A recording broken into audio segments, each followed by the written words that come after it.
Welcome to the Sprint to Profit podcast with Kirsty and Isaac.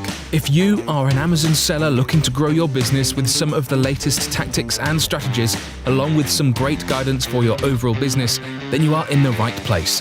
So pay attention and if needed, take notes. Let's get started. Hey everybody, it's Kirsty and Isaac here with the Sprint to Profit podcast, episode number 3. This podcast was developed by and for Amazon sellers to highlight the very best strategies on how to grow your Amazon business. In this episode, we're going to be talking about how to double your sales without doubling your ACOS, basically without spending so much more money on advertising. If you haven't heard of us before, or you just need a quick refresher, let us give you an idea of why this is the right place for you right now. See, we both started selling back on Amazon in 2013, and we have millions of dollars of sales under our belts each. And together, we've guided well over 1,000 Amazon sellers to creating more successful Amazon businesses by simplifying their strategies and getting clear on their objectives.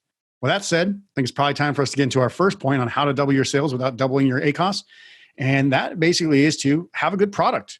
We've talked about this twice now in our other first 2 episodes, but basically a product that is good will get you good reviews. And so don't be complacent with the product choice. Don't allow yourself to get the cheap version or, basically you don't have to go and get the golden toilet version of everything, the best, that's ever been out there.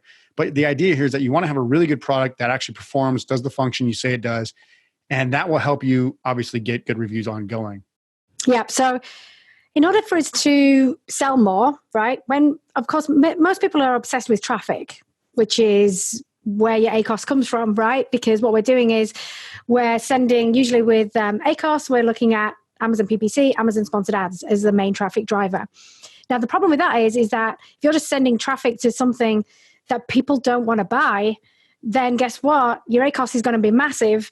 And that's why, you're going to spend a lot of money on PPC. And people are like, why don't they want to, why am I spending all this money on PPC?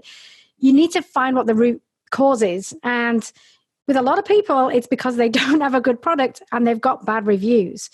So it doesn't mean to say the product itself won't sell. It's just that you've sourced a bad version of it. Mm-hmm. It breaks or for whatever reason, right? Or you might not have enough reviews or a good star rating to be able to get that conversion. So that's something that you really need to get focused on. And we've worked with a lot of people that their review rating has been below 4.2 stars. Now, the problem with that is that it looks like a 4-star, right? So you actually then need to get more good reviews to be able to get that rating up. So It's hard to do that when you've got a lot of those reviews. You need to physically do something about the product and make sure that the product is good before you even spend any money on PPC or getting new reviews and all that good stuff. Yeah. And a really good way to get reviews is obviously have an email follow-up sequence or basically, request the review from that button on Amazon. You pretty much have to follow up in some way, shape, or form because you can't just leave it up to Amazon to go ahead and ask for those reviews as they won't be the best. They won't ask for it in the best way.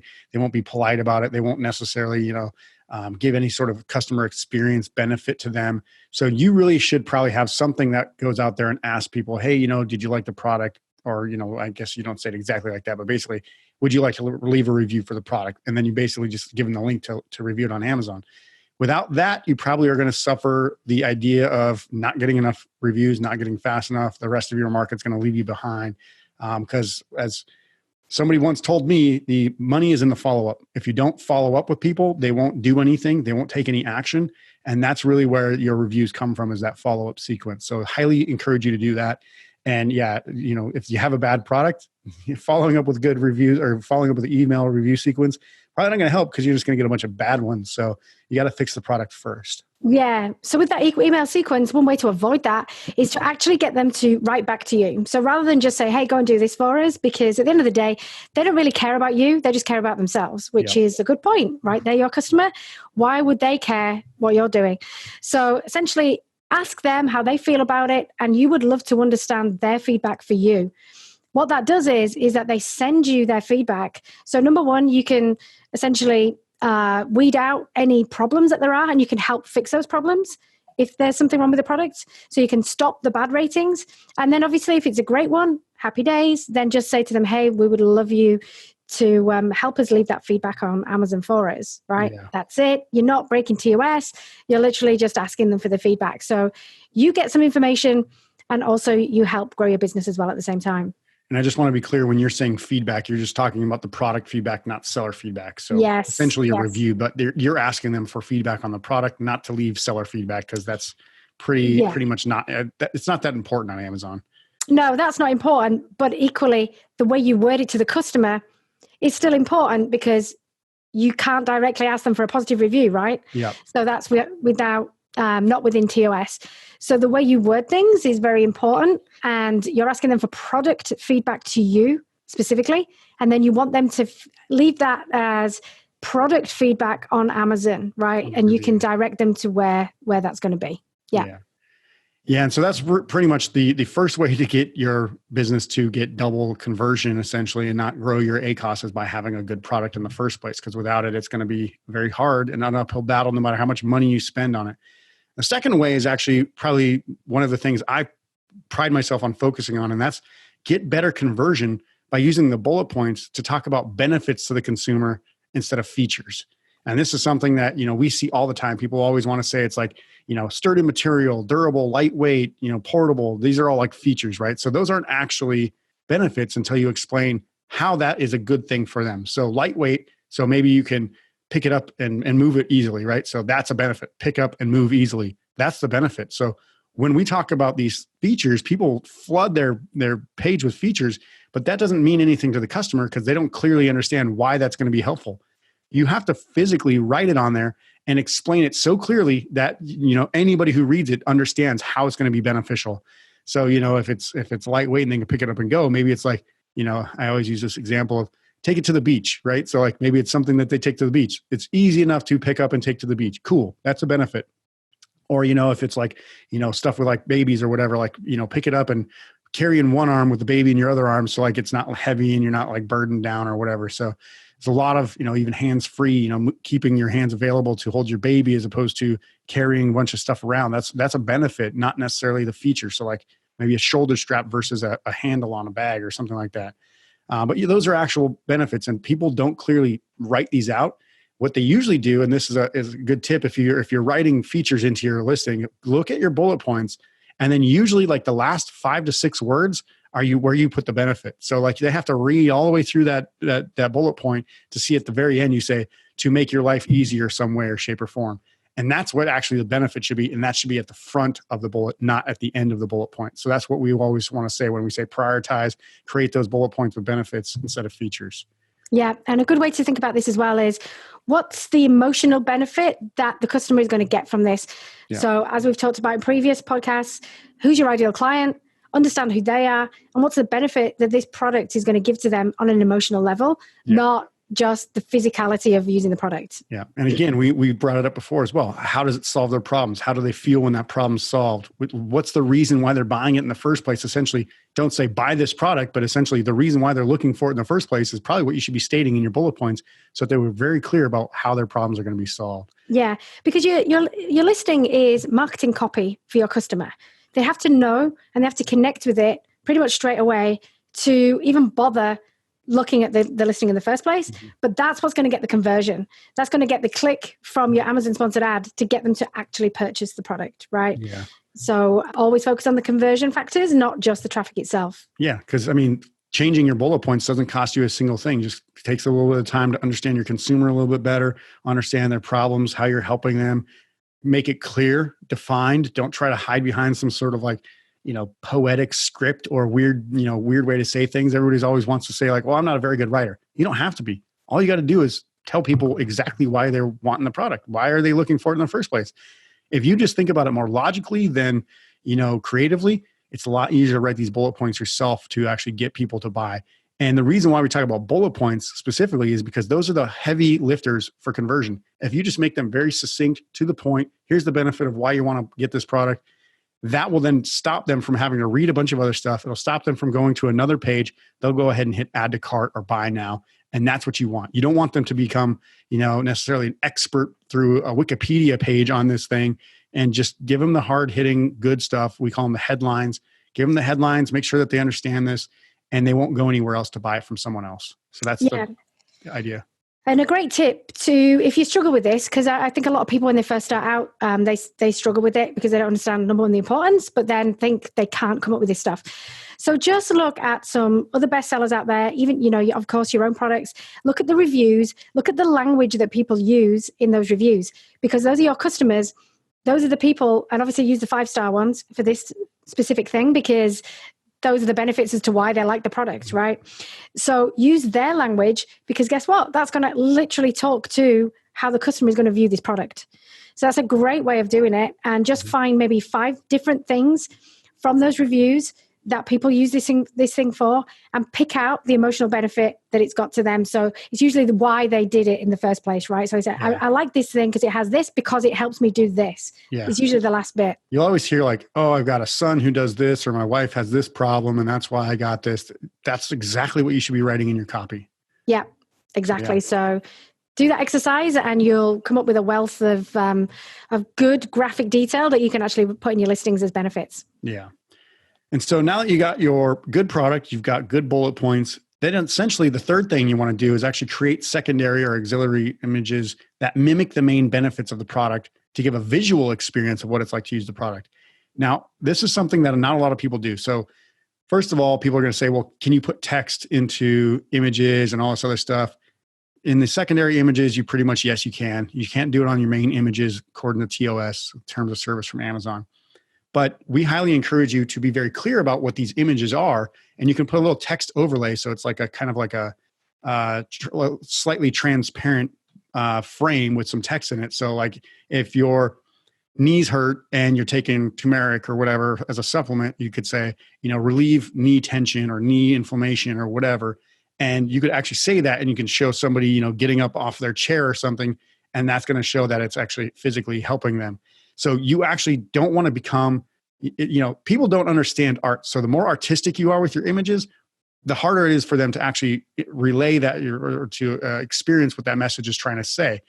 If you just clearly state, and again, this just comes down to logic and benefits and saying what it actually is. If you just put that text right on there so that they understand that that image is meaning to say this thing, you're going to get a lot better conversion, and it's going to help you from spending a lot of money on the ads and stuff like that, because people won't be clicking away once they get in there. And that's really, I guess, the importance of showing it instead of just saying it as well. But you also have to say it on the image as well. Yeah. So think of your listing and your secondary images as a magazine advertorial, right? So if you think about when you flick through a magazine, you see something of a product or something that calls to you. And then you open up the next page and then it tells you a little bit more about the story. And then on the next page is a different part of the story. That's exactly what you're trying to create with your listing. It's the same stuff that they use on Pinterest. It's the same stuff that they use on Instagram. So that's the kind of thing that you want to do. You want to connect with the ideal client, and you want to have one benefit per image, because that's the other thing that we see all the time is, you've got a picture of the product, and then you've got all these different things, which are usually features, not benefits, as to how to use this thing. And it's so small that no one's even going to look at that anyway, and it's just going to look like a blob, right? So if you've got an image like that, look at that image, pick out what those features are, turn them into benefits, and then just create images for all those things. Because I reckon probably most people will have an image like that, which shows the features of the product. Yeah. So just turn those into the main benefits and create an image around it. And as you said, put a title on there to make it pretty obvious what it is. Also, if you've got a problem that needs solving with the product. So for instance, I had a product and there's different sizing that comes with it. So people were buying the wrong size. So what I did was create an image that clearly showed them how to choose the product, and my return rates dramatically dropped. Mm-hmm. So think about that as well. If you've got a problem, it's not an inherent problem with the product, but the way that they use it, the way that people are getting confused about it, then put that into the images as well. That's a great way to, number one, explain before they buy. And it also helps you conversion because they know exactly the thing that they should be buying. Yeah, and you could even use images that show how to use the product. So you can kind of say like, step 1, do this, step 2, do this, step 3, do this. And that's, for things that aren't very clear on how to use it, it's a great way. I actually was looking for a screen protector for a phone yesterday, and I was like, okay, well, how easy is it to install? So then I looked at their images and then watched a little video, and I was like, okay, I'm pretty convinced this is pretty easy. Of course, it wasn't as easy when I tried it myself, but maybe I'm not an expert at installing them. I don't know, but that's a great way. You can look at your questions and answers. Mhm. So see the most common questions that are getting asked. You can turn those into images, and then you can also turn that into a video. If you've got access to video through Brand Registry, you can actually turn those questions and answers into a video.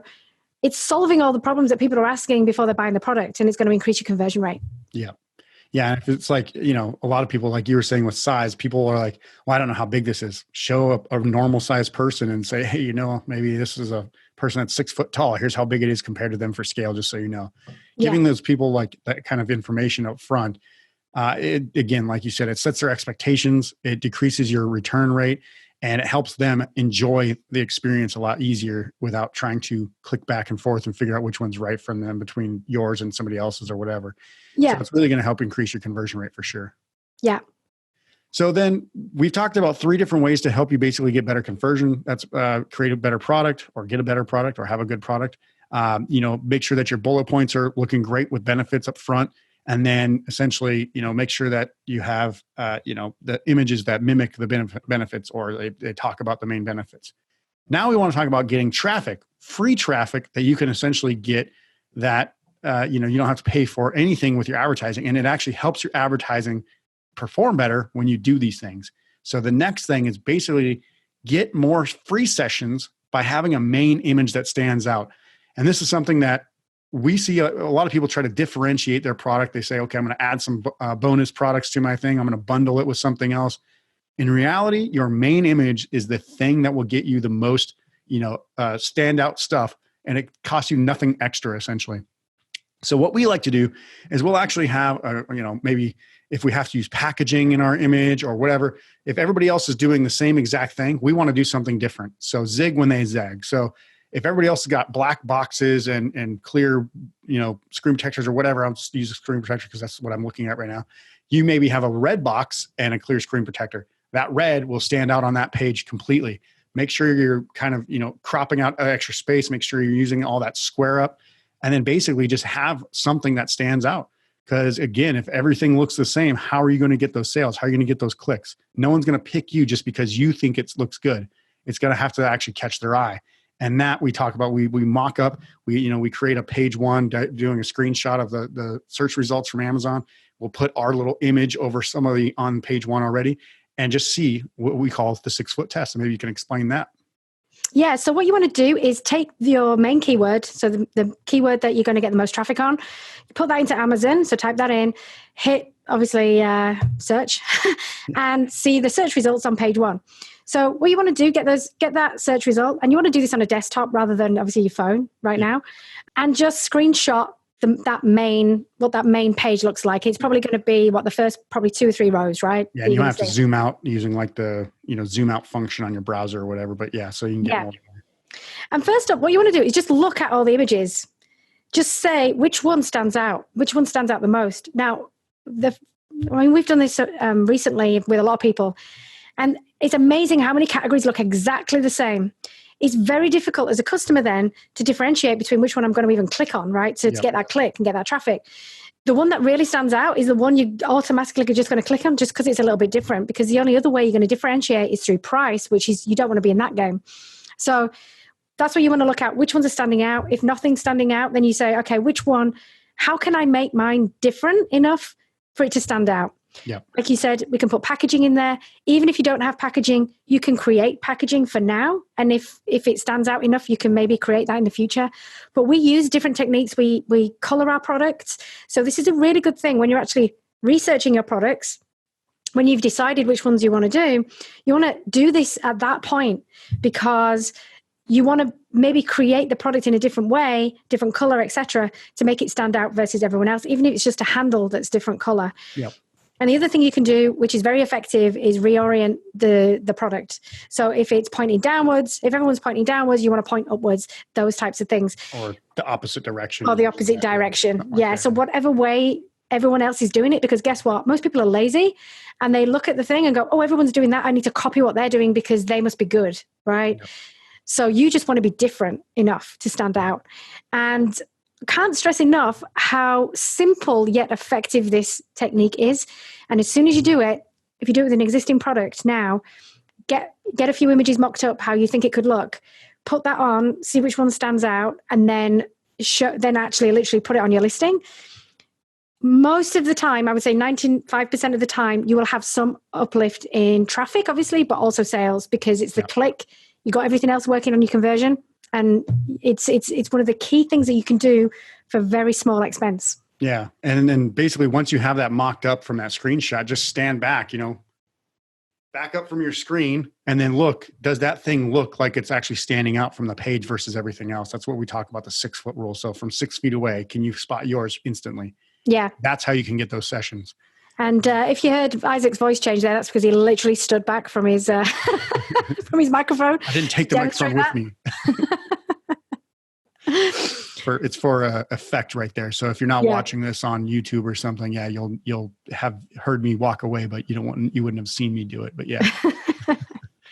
But yeah, so that main image standing out is it's the cheapest, best way to get your product clicks and sales. And I would say this again, like you said, even before you pick your product, what color you're going to use and what kind of, maybe design of it, slightly different maybe, so that way you can actually stand out from the image, not necessarily the function, but the actual image itself can help you stand out.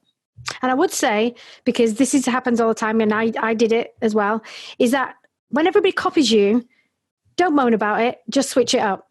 Do something else, because it's actually quite good. If everybody's doing the same thing, then you're the one that was leading the charge, right? Yeah. And so you need to then zig where they zag. So they copied you, happy days, or, you don't cry in your beer too long. But basically you want to then go, great, I'm going to switch it up and I'm going to, increase my sales again. Exactly. So it can be frustrating, but you just need to be on top of it and then change something up. Cool. So that was the fourth way is to basically get more sessions with a main image that stands out. And the fifth way is be competitively priced, either at or below your main competitors. This is something that people often overlook because, let's face it, inherently people want to sell for the highest price so they can get the most money back. But the customer doesn't want to pay the highest price. That's what everybody has to understand. There is a market demand on Amazon. You can see it from the existing sellers that are there, what price people want to pay. So if current people are spending, if they're selling at $15, well, you should be around that $15, maybe $14 mark. So that way you can actually get sales. This doesn't cost you anything extra in ads. That doesn't cost you anything extra. And if you plan for it up front, it's actually an expected price. So if you're selling at $14 versus $15, you'll know that at this price, I get this % return. I get this % of profit margin. And that's what I've always expected. So this is actually Jeff Bezos' business model. He says, show me your margins, I'll show you the opportunity, right? So if you can show where you can actually fit your product in there at the margin that basically makes sense to the customer, you can actually get more sales and more clicks and more traffic because being priced competitively helps you get that advantage. Yeah. And this is a very underused but very effective marketing tool. So I think generally when we start to work with people, there can be a fear around, well, do I look cheaper than everyone else? Or, but mine's worth more than that. Essentially, this is when you're actually launching your product and you're coming up with your ideas and you're working out the numbers. This is where you need to set the price, as you said, because you're going to basically build all your costs around what you're going to sell it for. It is one of the key marketing P's, regardless if there's 4, 7 or 8 now, however many there is. When I was at school, it was 4, right? But now it's like 10 or something. But basically price has never changed. It's always in there because it's the benchmark that the customer is prepared to pay. Now, of course, you can differentiate through price from a higher price perspective as well.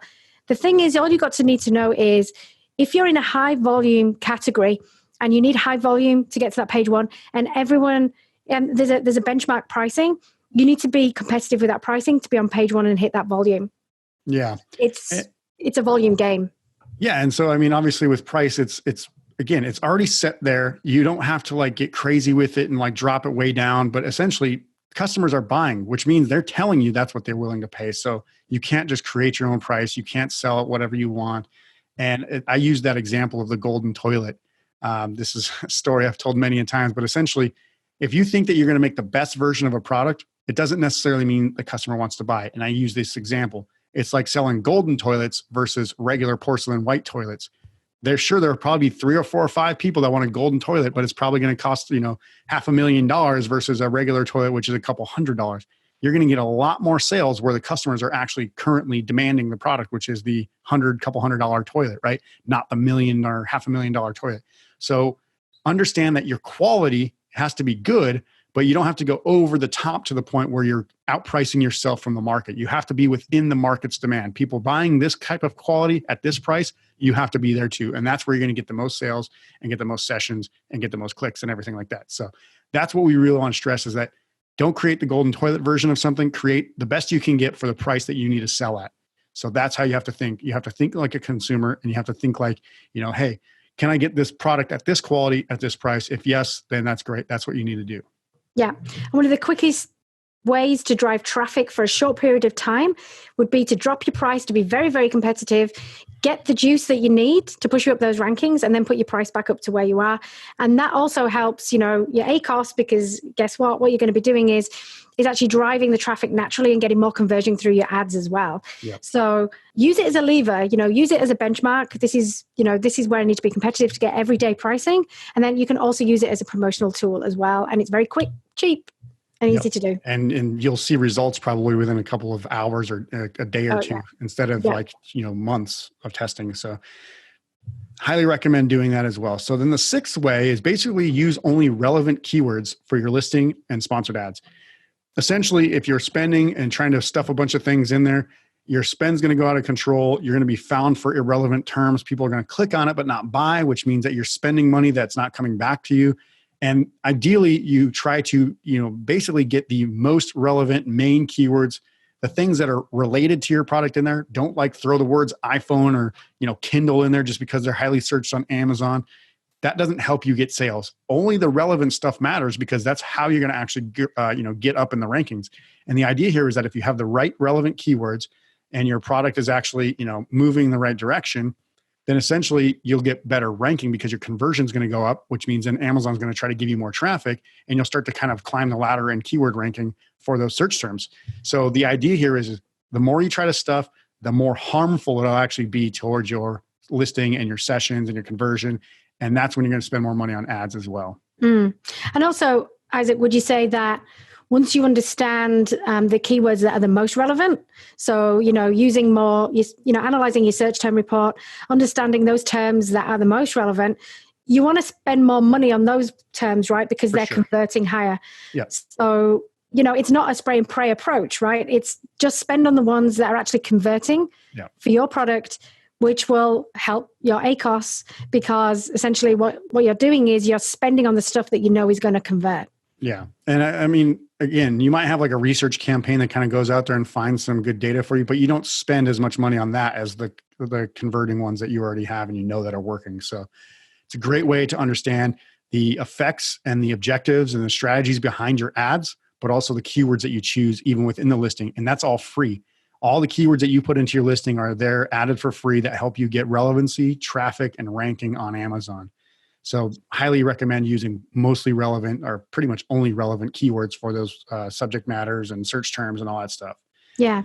And I would just say that, because the title of this podcast is How to Double Your Sales Without Doubling Your ACOS, because I think that's the number one thing that people feel that they need to do is to spend on Amazon PPC. They don't really know what they're doing it for, and they're just focused on their ACOS. If you just focus on the key things that we've just talked about here, but also just really get focused on your conversion, then if you've got a high conversion rate, it doesn't matter about the traffic that's coming to it, because it's going to convert. It's going to convert. And if you make sure that you send the relevant traffic through relevant keywords and Amazon sponsored ads, it's just going to have this compound effect. So we've worked with people, they've had, doing over $100,000 sales a year, and they had very low conversion rates. So just by working with them on getting from a conversion rate of say 8% to 18% or 20%, essentially, that's over doubling their business by just focusing on the key things that we've talked about here. And it's you don't need to pay anyone to do that. You can do it yourself. You just need to understand the steps behind it. Yeah.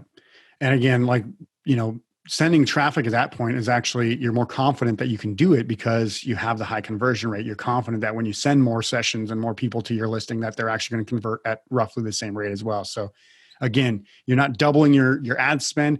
You're essentially, maximizing the opportunity of what that ad spend is going to do once it's there. So Highly recommend going through these 6 steps, guys. Make sure that you add them to your listings and make sure your product's good in general. So as a quick recap, basically the first way to get doubling your sales without doubling your ACOS is to have a good product that will get good reviews, and don't be complacent in your product choice with that. The second way is get better conversion with bullet points that talk about benefits instead of features.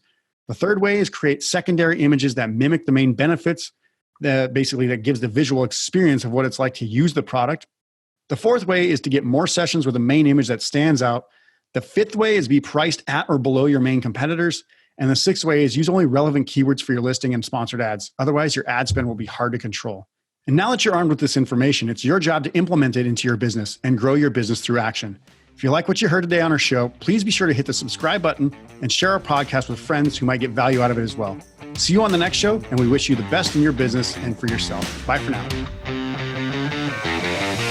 Don't forget to subscribe, and if you would like to get more information about selling on Amazon, head to goteamreal.com for some absolutely free training.